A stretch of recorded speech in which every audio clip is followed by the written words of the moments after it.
시청자 여러분 안녕하십니까. 지금부터 전국현의 안보정론을 시작하겠습니다. 이재명이의 지지율이 말이죠. 이 밑바닥이 어딘지 모를 정도로 지금 연속해서 2주째 빠지고 있습니다.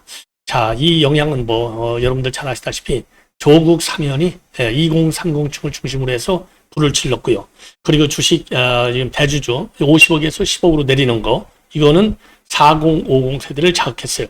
그러다 보니까 이 통째로 빠지지 않을 수 없는 최저치를 계속해서 여론조사가 나올 때마다 갱신하고 있다. 이 보도를 말씀드리고요. 그리고 민당 지지율도 마찬가지로 이재명과 동조 현상을 보이면서 같이 계속 빠지고 있어서 국민의힘은 좀 마침 지금 이제 전당대회가 열리고 있지 않습니까?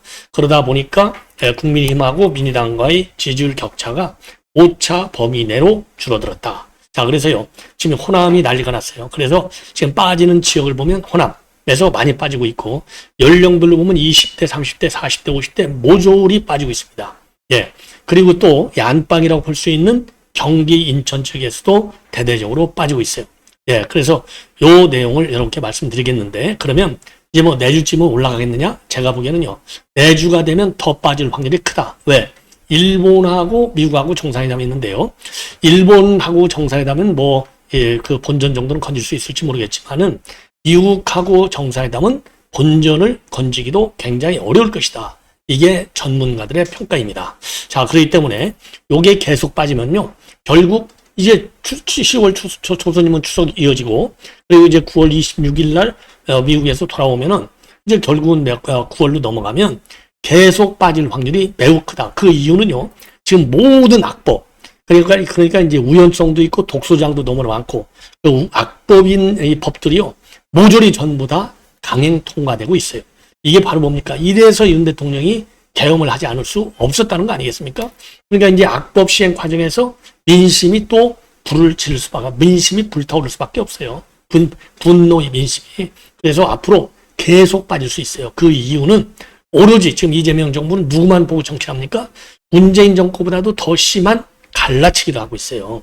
진보 측에서도 개딸들만을 지금 집중적으로 의식한 정책 행보를 보이고 있다. 자, 그러니까 중도층도 벗어날 수밖에 없고요. 그리고 일부 약한 고리인 이 보수층에서마저도 다시 등을 돌리는, 그러니까 전 지역 거의 전 연령층, 이렇게 해서 지금 지지율이 팍팍 빠지는 거예요.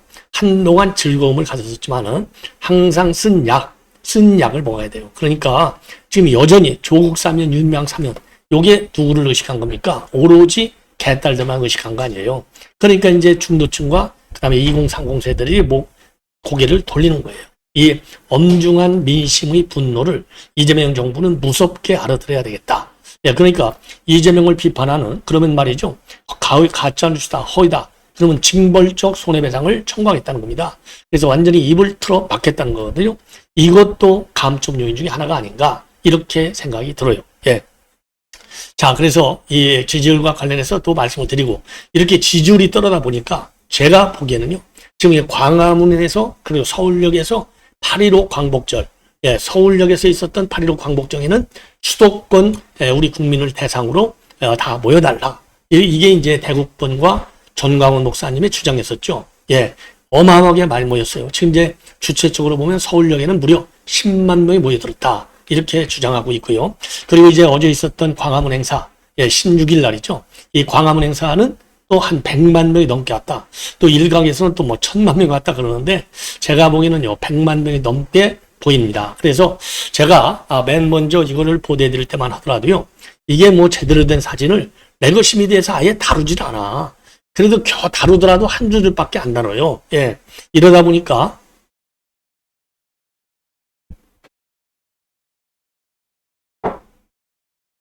죄송합니다. 이러다 보니까 말이죠, 사진 하나를 제대로 구하기가 어려워가지고 제가 그동안에 여러분께 자료화면으로 보내드린 것은 제가 제 지인들한테 받은 사진을 이렇게 이제 확대하다 보니까 이게 뚜렷하게 나오지 않았어요. 자, 그런데 지금 이제 오늘 보니까 우리 보수, 조그마한 이 보수 매체들에서 요 사진, 항공 사진을 찍은 거 아주 멋있게 드론으로 찍었겠죠. 요거를 지금 예를 들어서 뉴델리라든가, 아마 파이낸스 투데이, 이런 데서는 지금 사진을 보도하고 있어요. 그래서 요 사진을 통해서 어마어마한, 그러니까 이번 그 광화문 행사든 서울역 행사든 간에 항상 공통점인 것은 윤 어게인, 윤은 아무 죄가 없다 이거고, 그 다음에 이재명은 불법으로 집권했다. 예, 자 그래서 윤 어게인, 이재명은 내려와라. 이게 기본적인 요구와 연호가 되겠습니다. 자, 그러면서 이제 이 부정선거 문제하고 탄핵의 부당성을 호소하는 건데, 이 이제 이 집회에 나오는 그 인물들, 집회에 나오는 우리 국민들의 그 외형적인 특징 중에 하나가, 그동안에는 이제 연소한 층에서 많이 나오셨는데, 이 시니어 층에서 지금은 거기 아래로 내려가 가지고요, 젊은이들이 분노하고 있어요. 이 젊은이들의 분노는 탄핵과 부정선거에 대한 분노뿐만이 아니라 조국과 윤명의 사면에 따른 그다음에 대주주 이 기준을 갖다가 50억에서 10억으로 낮춘 데 대한 불만과 분노가 이제 광화문과 서울역에서 함성을 통해서 발산이 되는 거예요. 그러다 보니까 국민 저항권이라고 하는 이 컨셉이 그동안에 이제 탄핵 국면에서 많이 거론됐지 않습니까?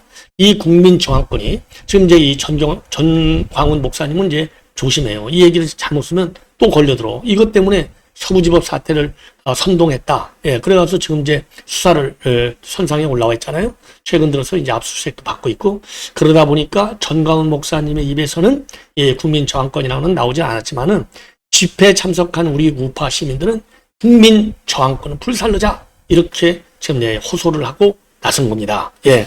그래서 요 내용도 여러분께 말씀을 드리겠고요. 자, 지금부터는 말이죠. 이 한동훈이를 우리 우파 안에서 우리가 잡아야 된다. 그랬잖아요. 이거 얼씬도 못하게 된다. 그런데 우리가 안 잡아도 될 것 같아요. 아니요. 안 잡는 게 아니라 그래도 가열차게 잡아야 돼요. 절대로 한번 이 배신자는 어떤 경우에도요, 우리 국민의힘에 얼씬도 못하게 해야 돼요. 딱 경계선을 쳐야 됩니다. 방탄막. 예. 자, 그래서 저도 그랬잖아요. 이런 인간은 아예 변호사나 해먹고 살게 해야 되는데, 변호사, 이런 인간한테 누가 가겠습니까? 변호사, 지금 내가 자문 받으러. 예, 누가 가겠어요? 그런데 이거를 지금은 누가 잡느냐? 여권이 잡겠다. 지금 그래서 공수처가 칼을 뺐습니다. 다행히 공수처가 칼을 뺐는데, 그런데 불행스러운 것은 한동훈님만을 잡는 게 아니라 윤 대통령 내외도 포함이 돼 있어요. 우선 조성훈이 이 박지원이하고 XX 이 관계다, 이런 의혹이 상당히 많았잖아요. 그래서 하나는 조성훈이가 고발한 고발사주 의혹이 하나 있고요. 다른 하나는 사세 사법정의무소속 실행위원회죠. 예, 사세. 요 단체, 이건 좌파 전문 고발단체라고 보시면 돼요. 예. 그래서 이 사세행에서 고발했어요. 자, 조성훈이는 지난 3월에 고발을 했고, 그리고 사세행에서는 지난 7월 31일 날 고발했습니다. 이거를 갖다가 지금 공수처에 넘겼고, 공수처에서는 이거를 바로 형사 2부에 전격적으로 배당을 했어요. 그래서 속도화되는 거죠. 속도를. 그런데 이제 문제는 뭐냐? 우리는 한동훈이가 배신했기 때문에 공수처에서 이런 인간들은 제대로 수사를 좀 해라. 이게 이제 우리 자유우파 국민들의 일사불란한 희망사항이 아니겠습니까? 자, 그런데 이제 문제는 뭐냐? 여기에 이제 윤 대통령 내외도 여기에 들어가 있어요. 이게 이제 문제가 되는 겁니다. 예. 자, 그래서 지금 이제 요 공수처하고, 그다음 공수처에서 지금 이제 고발 사건 2개를 갖다가 이제 본격적으로 수사를 하고 있는데, 자, 그래서 조성은이는요, 직권남용과 의정, 증거인멸, 이런 걸로 돼 있어요. 예, 그래서 이건 이제 고발 사주 의혹이잖아요. 그러니까 이제 이거는 선거 개입, 검찰의 선거 개입, 요거를 좀 이렇게, 철저하게 캐야 된다, 이거고요. 그리고 사생에서 고발한 내용은 7월 31일, 이거는요, 직권남용, 그 다음에 모해, 의중, 방조, 허위 증언 유도. 예. 그래서 이렇게 해서 이제 정치에 검찰이 개입하게 됐다는 것이죠. 자, 그래서 이거는요, 큰 틀에서는 제가 이제 그러잖아요. 숲과 나무를 잘 봐야 된다. 그래서 이거를 지금 이제 한동훈과 윤 대통령 내외 수사를 지금 여권에서는 어떻게 활용하는 거냐? 어차피 공수처는 뭐 이 계엄 때부터 완전히 비진당에 넘어갔다라고 봐도 과할 정도로 편향적이고 불공정한 수사를 해 오고 있는 것 아니겠습니까? 자, 그러다 보니까 말이죠. 예, 그러다 보니까 이게 지금 이제 민주당에서 정청래를 의시해서 일제히 주장하고 있는 게 뭐예요? 검찰을 해체시켜버리겠다는 거잖아요. 그래서 2개의 청으로 나누겠다는 거거든요. 예. 그래서 하나는 그러니까 기소청, 하나는 수사청. 예. 그러니까 하나는 법무부에 두고, 하나는 행안부로 두고, 그리고 여기 이것도 모자라가지고 지금 총리실에다가는 국가수사위원회를 설치하겠다는 거 아니에요? 야, 이 대한민국이요. 전 세계에서 수사기관이 난립하는 이런 아주 천국이 되고 있어요. 자, 그러다 보니까 이렇게 검찰청을 해체하는 명분으로 여권은 요 한동훈 그리고 윤 대통령 내외에 대한 공수처의 수사를 이용하는 거예요. 이용. 자, 이게 큰 틀에서. 그러니까 지금 정청래가 뭐라고 그랬어요? 추석 때 내려갈 때 자동차 안에서 운전하고 가다가 들을 수 있게끔 검찰 개혁이 끝났습니다. 들을 수 있게끔 아주 전광석화, 돌격제 같이 밀어붙이겠다 했잖아요. 요 타임 스케줄하고 공수처가 이렇게 빠르게 수사하는 거하고 맥락을 같이 해요. 예. 자, 그러니까 이 한동훈 이 인간은 이 공수처가 이걸 수사한다? 이렇게 하니까요. 관련 기사 링크를 올리면서, 아, 내 수사에? 야, 내 수사하려면 법원을 수사해. 딱 이렇게 얘기하고 있어요. 그러니까 법원 수사하는 것은 법원에서도 유죄로 나오잖아요. 예.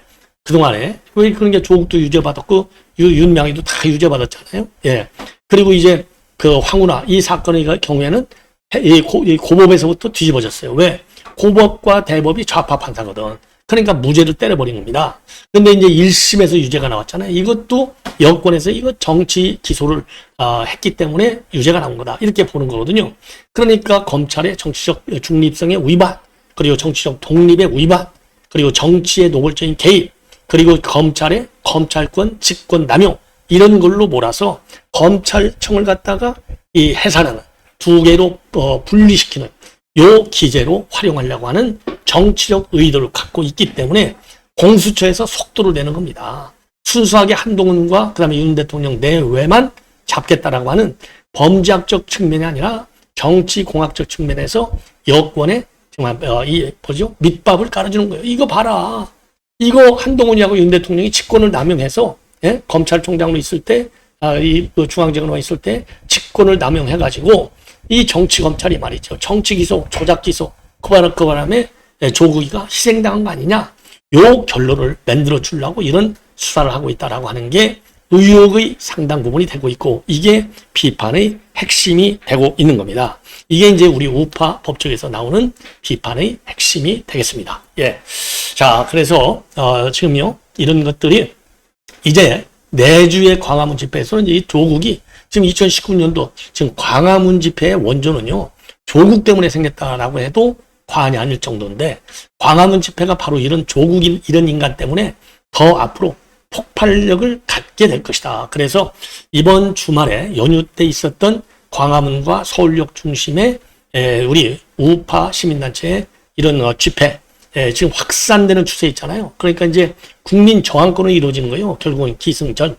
예, 이러면서 또다시 검찰을 두 개로 나누는 것도 저희들이 정치적으로 이용하려고 하는 거 아니냐. 이런 우려와 비판이 지금 우파 법조계에 파다하잖아요.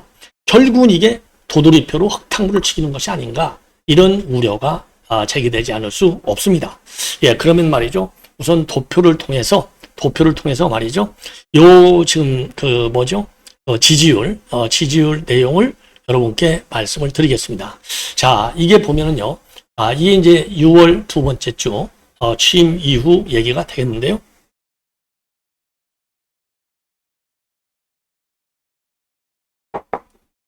지금 이제 7월 다섯 번째 주에 31.4, 그리고 8월 첫째 주에 38.2, 그리고 두 번째 주에 44.5. 그래서 연속 이 두 주에 걸쳐서 급속도로 부정평가가 올라가고 있다. 무려 13%나 올라가고 있잖아요.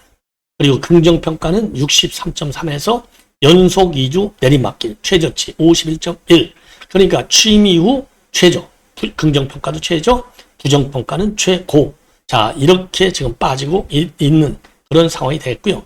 정당 지지율도 46.4에서 39.9로 축쭉 빠지고 있고 우리 국민의힘은 30.3에서 36.7로 아주 많이 올라가고 있어요. 자, 그래서 이게 이재명 이 민주당의 그리고 지지율 잠깐만요. 자, 이걸 보시면은요. 직무수행을 잘한다 못한다 하고 민주당의 지지율이 빠지는 거하고 동조화 현상을 보이고 있는 겁니다. 민주당 지금 46에서 41로 빠졌잖아요. 예. 자, 그리고요. 제가 자료를 많이 모았어요. 요거는 이제 크게만 지금 나오는 거예요. 긍정평가. 이거 7월 둘째 주에서 7월 내내 63, 4%를 유지가 됐잖아요. 부정도 30에서 31을 유지가 됐는데 44로 껑충 뛰는 겁니다. 껑충. 예. 자, 이거 이제 정당 지지율도 마찬가지 거죠. 54.5에서 39.9로 5%나 쭉 빠져. 그리고 국민의힘은 27에서 36으로 9%나 또 펄쩍 뛰어. 이게 이제 큰 특징이 되겠습니다. 자, 그래서 이 지지율 변화와 관련해서 여러분께 이제 조금 더 자세하게 지금 이제 이 말씀을 드리면 말이죠. 자, 인천 경기에서 11%나 빠졌고요. 자영업자 중에서 9.3%나 빠졌어요. 자영업자가 빠지게 된 것은 소비 쿠폰을 써봤는데 이제 약발이 다 끝났다는 거 아니에요. 그리고 20대에서 9.1%나 빠졌습니다. 그리고 민주당의 전총 지지층 40대에서도 7.0이 빠지고 50대도 6.8이 빠졌어요.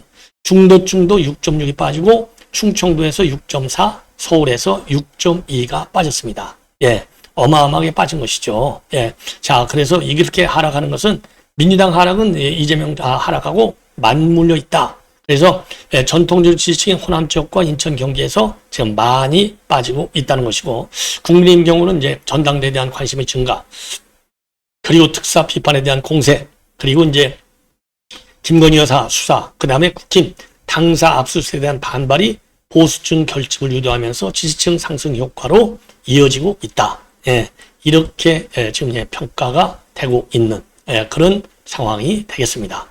자, 그래서 계속 빠지고 있어요. 예, 계속. 그래서 조국이는 말이죠. 내년 선거에서 심판을 받겠다라고 했는데, 야, 이렇게 뻔뻔스럽습니다. 자, 그리고 이제 갤럽 조사를 보더라도 지난주 금요일 특별 사면이 22%로 가장 크게 영향을 주고 있다. 예, 영향을 주고 있다. 예, 이게 이제 문제가 되는 겁니다. 조국 이런 인간 말이죠. 내년에 우리 국민 여러분들께서 제대로 선거에서 심판을 해줘야 됩니다. 심판을 해줘야 돼요. 예, 그렇지 않고서는 대한민국 정치의 그야말로 정상적인 발전을 기대하기가 굉장히 어렵다. 이런 비판을 하지 않을 수 없습니다. 예. 자, 그리고요. 그리고 지금 이제 한동훈 이 수사와 관련해서 아까 말씀을 드린 대로 이 한동훈이는요. 뭐라고 얘기했느냐? 조국 수사 과정에서 내가 수사 대상이라면 정작 수사할 대상은 1심부터 3심까지 유죄 판결을 내린 법원이다.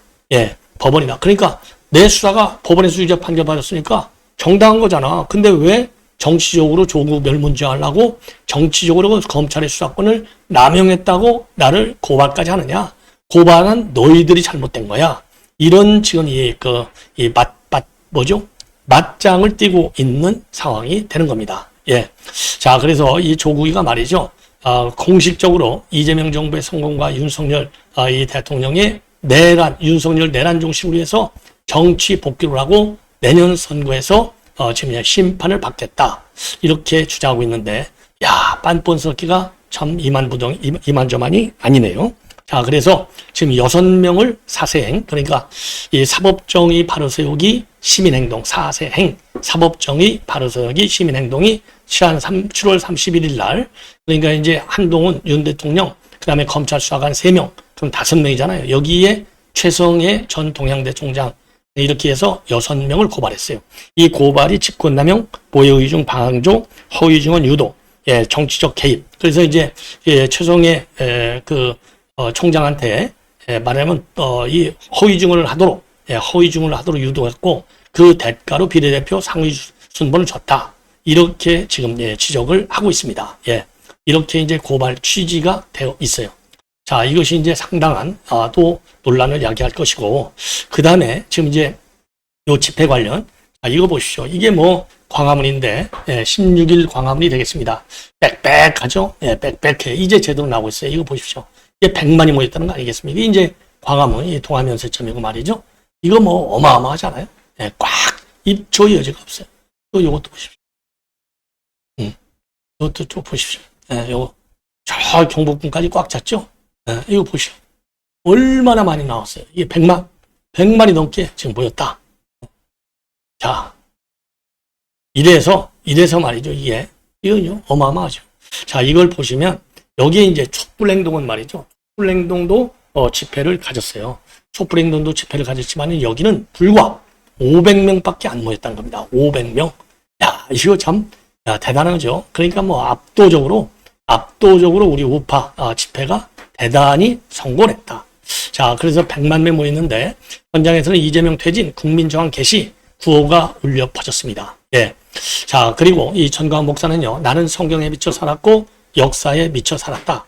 역사를 보면 대한민국이 고비마다 하나님의 손길이 있었고 미국이 38선을 그어주지 않았으면 우리는 부산까지 먹혔을 것이다. 해방은 청산리 전투가 아니라 히로시마와 나가사키에 투하된 원자 폭탄 덕분에 공짜로 얻은 것이다. 메가도 장군이 주한미군을 파견해서 일본군 34만 명을 무장하지 않았다면 우리는 다시 식민지가 됐을 것이다.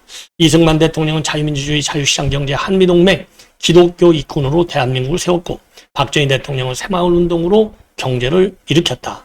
이 모든 것을 파괴하는 이재명 정권에 우리는 국민 저항권으로 대응할 수밖에 없다. 이렇게 강하게 비판을 했습니다.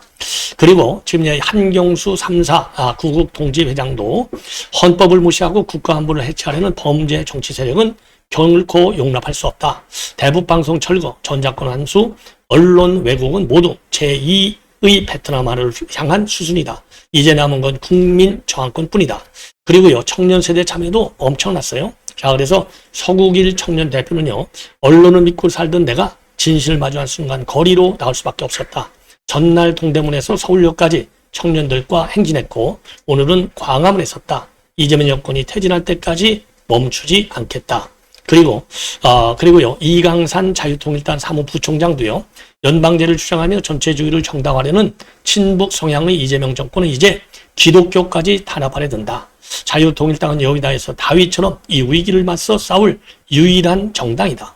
그리고 헌법학자 김학성 강원대 명예교수는요, 국가가 정상궤도를 벗어나서 국민의 인권과 존엄을 짓밟을 경우 누구든 언제든 어디서든 저항할 수 있다. 이것이 바로 헌법 위에 존재하는 권리, 국민 저항권이다. 국민 저항권은 성문헌법이 없어도 하늘이 부여한 권리이기에 미국, 러시아, 일본, 대한민국 전 세계에 통용된다. 지금 대한민국에 남은 무기는 국민 저항권일 뿐이다. 예, 이렇게 해서 말이죠. 이번 집회를 가지고 국민 저항권 실현의 시발점이다. 자유 대한민국을 되살릴 국민의 의지를 확인한 자리였다. 예, 충돌 없이 아주 질서정연하게 집회를 가졌고요. 대국분에서는 광화문 100만 결집이 결국 이재명 정권의 몰락이 시작됐다. 예, 이렇게 정의를 하고 있습니다. 자, 그래서 문재인 때보다도 더 큰 분노가 이런 민심이 결국 광화문으로 다 모여들고 있고 조국과 윤명의 사면으로 국민 절반을 개, 돼지 취급한 거나 마찬가지다. 이건 폭거다. 그래서 광화문은 촛불에 밀린 적이 없고 이것이 진짜 민심이다. 무시하면 천만 함성이 이재명 정권의 종말을 불러올 것이다. 이렇게 지금 성명을 대국부는 입장문을 내놨습니다. 대국부는 입장문이 되겠습니다. 자, 그리고요, 김문수 후보는요, 이 광화문 집회에 친필 편지를 보냈어요. 친필 편지를 보냈습니다. 자, 그래서 이 8월 15일, 16일 광화문 국민대회 불참한 대신에 친필 편지로 애국 시민들에게 입장을 전했습니다. 자, 그래서 이재명 특검의 당사 압수수색 시도로 무기한 농성에 돌입했다. 예, 그러면서요, 광화문 애국 시민 여망에 힘입어서 자유민주주의를 반드시 되찾겠다고 강조를 했습니다. 예. 자, 그래서 지금 여기 김문수 후보가 이 광화문대에 보낸 편지 내용까지만 말씀을 드리겠습니다. 국가 정상화를 위한 광화문 국민대회 친필 편지인데요. 자유민주주의를 되찾을 수 있도록 최선을 다하겠다. 예. 오늘 광화문에 나와서 애국시민께 직접 인사드리고자 했으나 무도한 이재명 독재특검이 국민의힘 당사를 압수수색하려 해서 부득이하게 무기한 농성에 돌입했다. 광화문에 함께하지 못한 점을 송구스럽게 생각한다. 광화문 애국시민 여러분의 여망에 힘입어 대한민국이 속히 자유민주주의를 되찾을 수 있도록 최선을 다하겠다. 예. 그래서 지금 이동호 전 여의도 연구원 부원장이 이 편지를 직접 대동했고요. 사회자 손상대 유튜브 연합회 공동대표도 김 후보의 비서실장으로부터 직접 전달받았다라고 밝히고 있습니다. 예, 그래서 다시 한번 지금 이 김문수 후보는 2019년도부터 광화문 광장에서 투쟁을 계속한 바 있습니다. 자, 그래서 지금 김문수 후보에 대한 기대감이 보수 진영 내에서 점점 높아지고 있다. 이 말씀을 드립니다. 자, 그래서 김문수 후보도 말이죠. Make Korea Great Again 그리고 윤 Again 여기에 전적으로 뜻을 같이 한다라는 말씀을 드리고 김문수 후보에 대한 아낌없는 이 성원과 지지를 다시 한번 여러분들께 부탁을 드립니다. 대단히 고맙습니다.